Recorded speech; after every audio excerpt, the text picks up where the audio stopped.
Vamos lá, gente. Boa noite. Agora, eu vou ficar do lado de cá. Será que alguém que estiver aí mais perto, Cláudio, de repente você podia mudar para mim, por favor? Bom, eu vou contar um pouquinho para vocês do que é a Aliança pela Água, falar da nossa avaliação atual sobre a situação da crise hídrica de São Paulo e algumas questões que nós estamos levantando e um conjunto de propostas que a Aliança pela Água vem trabalhando desde a sua criação. Pode seguir. Então, a Aliança é uma coalizão de organizações da sociedade civil que foi criada em outubro do ano passado.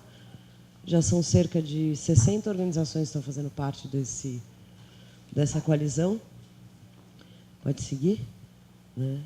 Que tem como objetivo principal propostas para contribuir com a construção de segurança hídrica para São Paulo. A Aliança ela tem como base, né, o que une, o que faz com que essas organizações estejam trabalhando juntas, é uma que chama Carta da Aliança, foi um documento que a gente produziu em outubro do ano passado, que parte de 3 princípios. O primeiro deles é que a água é um direito humano e não uma mercadoria, não só reconhecendo o que a ONU, né, já reconheceu em 2010, e reafirmando que a água não é uma mercadoria, que está um pouco vinculada com a água ser mercadoria, tem um pouco a ver com a crise que a gente está vivendo. Né? Pode seguir. Todos os níveis de governo têm responsabilidade. Gente, acho que eu vou falar só assim. Eu acho que se você ficar um pouco mais para lá, para não pegar na caixa. Eu estava tentando ficar desse lado, para não ficar tão amontoado aqui em cima deles, mas vamos lá. Todos os níveis de governo têm responsabilidade em relação à água, e uma das questões que nós temos avaliado e discutido bastante é exatamente que o modelo jurídico institucional do Brasil para lidar com a água ele é muito complexo. Né? A água já é um assunto complexo para caramba. As leis, as políticas, as formas como essas políticas deveriam se integrar, as formas como os diferentes níveis de governo deveriam trabalhar, elas acabam não acontecendo, e isso está um pouco aí no cerne para explicar por que a gente está vivendo essa situação atual. Pode ir. E, obviamente, para a gente ter um futuro seguro e sustentável para a água, nós temos que cuidar das nossas fontes de água, recuperar e proteger. Então, no geral, esses 3 princípios e um conjunto de objetivos que são, né, colaborar com os esforços emergenciais de enfrentamento da crise, promover o debate, informar sobre a situação. Uma das questões que a gente viu desde o ano passado não só por parte do governo estadual, principalmente uma negação da crise, como uma dificuldade muito grande de acesso à informação. É muito difícil a gente conseguir ter uma informação clara, né, que mostre exatamente a situação. Articular essas organizações, movimentos e coletivos envolvidos com a causa e fazer interlocução com o poder público, iniciativa privada, para a construção de pactos sociais. Esses pactos seriam, considerando que existe uma gama, né, de responsabilidades socioambientais compartilhadas para lidar com a água, que cada um vai ter sua parte, desde os governos, a sociedade. A gente tem pensado nessa questão de construção de pactos, por exemplo, para cuidar dos mananciais. Né? Então, não é de uma hora para outra que você vai conseguir reverter uma ocupação de 2 milhões de pessoas no entorno da Belins da Guarapiranga, e isso requer um pacto social de falar, não, nós vamos cuidar das represas e vamos dar alternativa de moradia, vamos fazer um saneamento decente, etc. Pode seguir. Desde a sua criação, a Aliança já fez várias coisas. Né, aqui a Regi, que trabalha comigo atualmente, né, na Aliança, a Cláudia Visoni, que é grande colaboradora desde o início, foi a colaboradora mais intensa na parte de comunicação nos últimos meses. O Gui também, que tem sido um grande colaborador, o Cláudio, a Thaís, que está lá fora também. Enfim, a Aliança tem buscado trabalhar com diferentes atores, diferentes pessoas, e nesses 6 meses daqui até o final do ano, a gente tem trabalhado na ampliação de adesões de outros segmentos à questão da Aliança. Né? Ela surge inicialmente como uma coalizão, principalmente de organizações ambientalistas, tipo Greenpeace, WWF, SOS Mata Atlântica, ISA. Essa gama de organizações foi aumentando, envolvendo organizações de direitos humanos, de defesa do consumidor, agora organizações da área de educação. Nós estamos atrás de organizações da área que atuam na área de saúde, um pouco para tentar trabalhar essa dimensão da crise hídrica, que não é uma questão só ambiental, uma questão só de saneamento, ela acaba sendo muito mais ampla. Questão da visibilidade para a falta d'água, uma coisa que a gente vai lançar na quinta-feira agora, a campanha Tá Faltando Água, na verdade, é uma campanha que está se propondo a falar a verdade sobre a água, né? Vamos começar a entender a verdade sobre a água, se está faltando, não está, qual que é a qualidade, etc. Então, essa campanha vai ser lançada dia 10, eu falo mais dela no final. A gente tem acompanhado a questão dos planos de contingência, aqueles que não existem até hoje, né?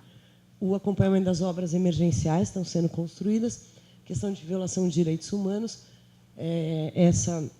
Nesse quesito, a gente trouxe em abril, em parceria com o coletivo de luta pela água, a Érica está aqui. A gente trouxe o Léo Heller, que é o relator da ONU para água e saneamento para São Paulo, e estamos terminando um relatório sobre violação de direitos humanos em relação aí à crise hídrica, que aponta várias questões bem complexas, a maioria delas direcionadas ao governo estadual, que seria, eu vou mostrar para vocês porque ele é o mais responsável, mas também aos outros governos. Desse mapa de responsabilidades, e nós vamos começar agora, com o lançamento dessa campanha, puxar uma discussão com a sociedade sobre essa daí que nós estamos chamando de uma nova cultura de cuidado com a água, né? Pensando que, para a gente superar a crise atual e não cair, não sofrer outras, mas sim começar a construir um futuro seguro e sustentável para a água, requer uma nova cultura. Pode seguir. Então, sobre a crise, vou tentar dar um panorama geral. Obviamente, a gente tem a forte estiagem de 2014. Ela trouxe à tona graves problemas de gestão e de falta de transparência em relação à água, né?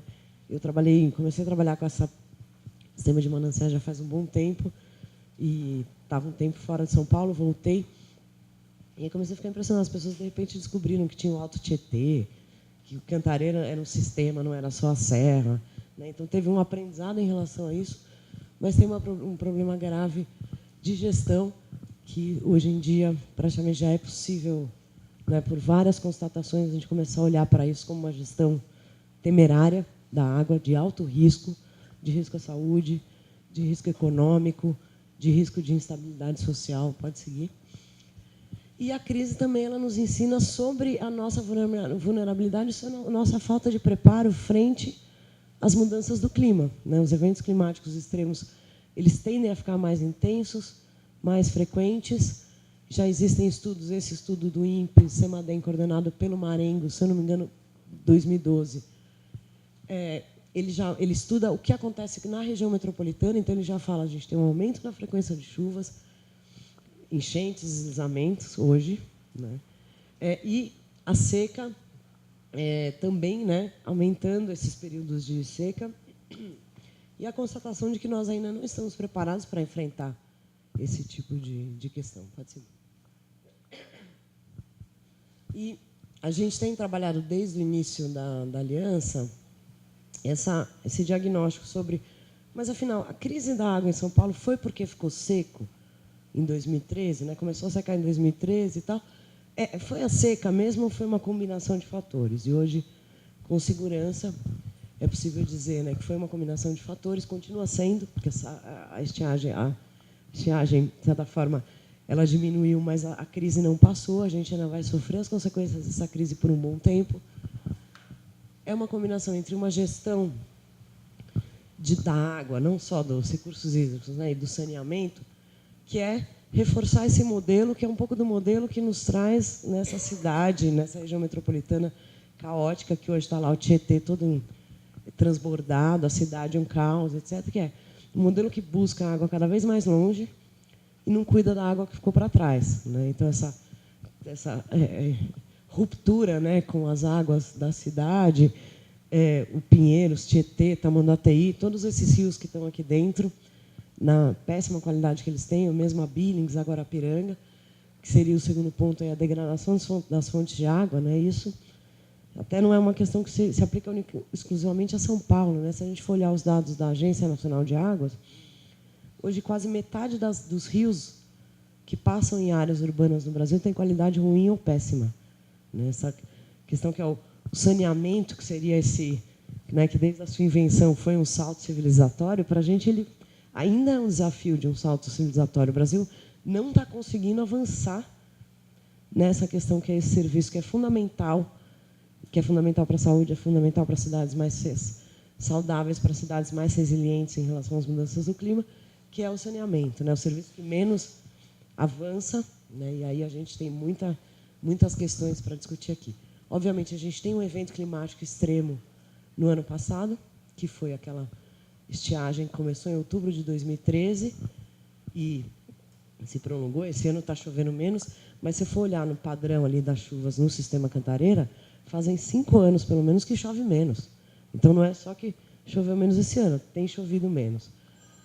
E falta de participação e controle social, que é algo que a gente tem visto, não só do ponto de vista da parte da transparência, etc., mas também do ponto de vista dos próprios instrumentos que as leis criaram, Comitê de Bacia, Conselho Municipal de Saneamento, que não existem, não tiveram o valor da participação, do envolvimento da sociedade, a discussão disso.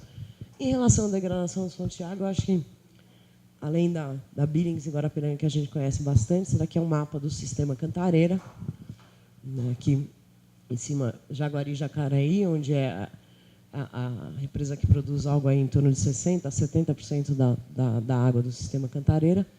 As nascentes desse sistema estão em Minas Gerais. Aqui é o Cachoeira, Atibainha, né? Então, aqui é o primeiro volume morto, aqui o segundo volume morto, aqui o Paiva Castro.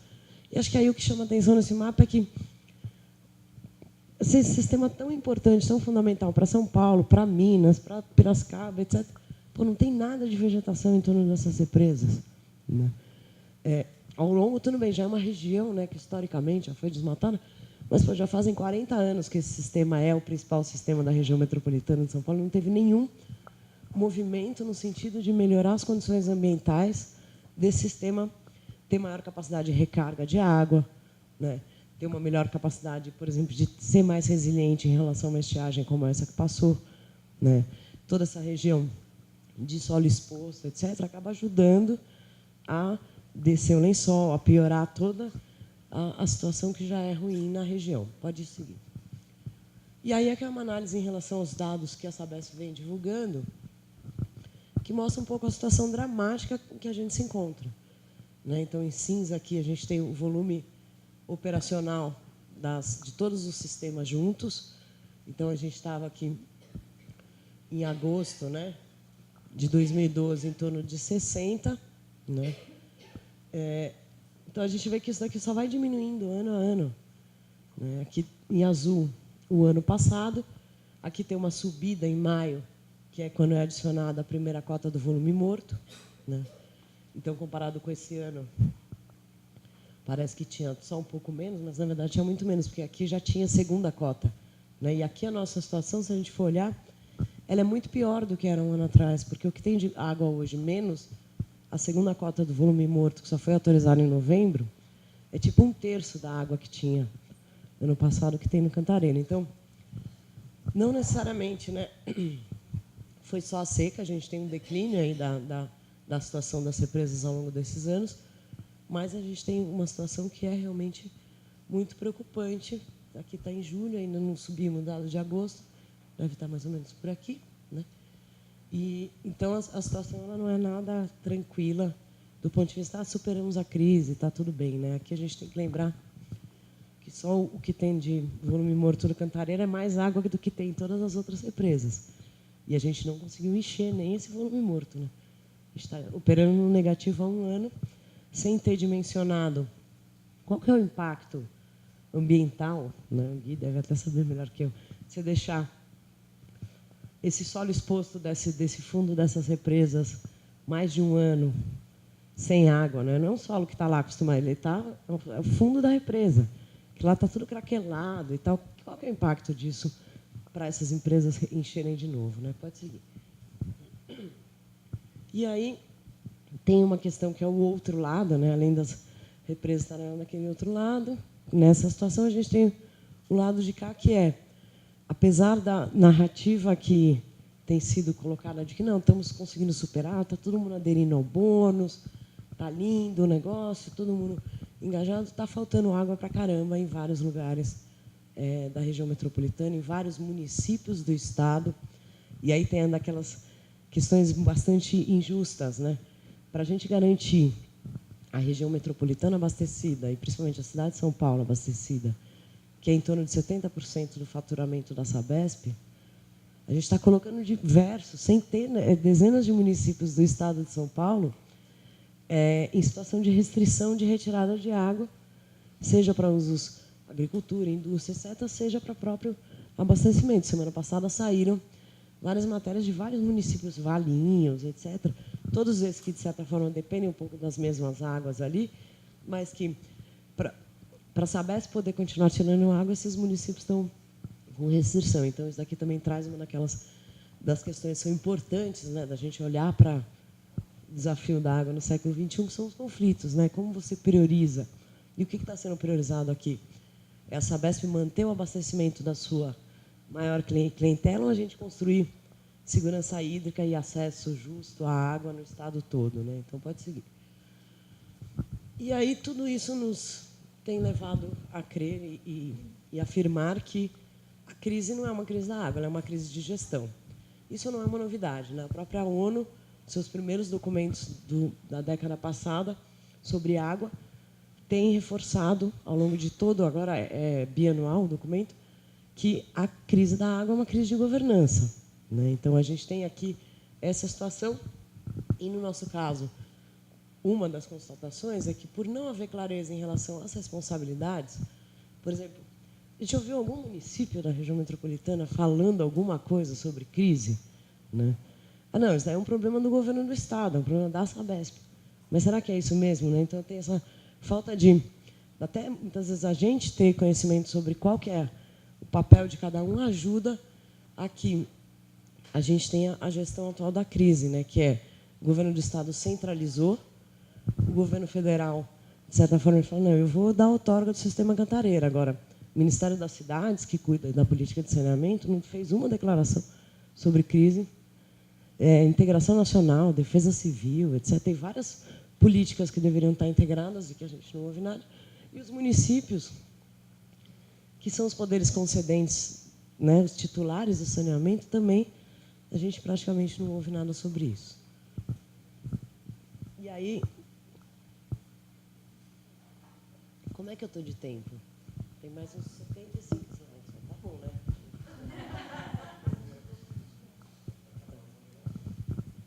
Está marcando aí? Tá bom, beleza, tá ótimo. E aí, dos esforços que a gente tem feito é se debruçar para entender mesmo quem, afinal, cuida da água.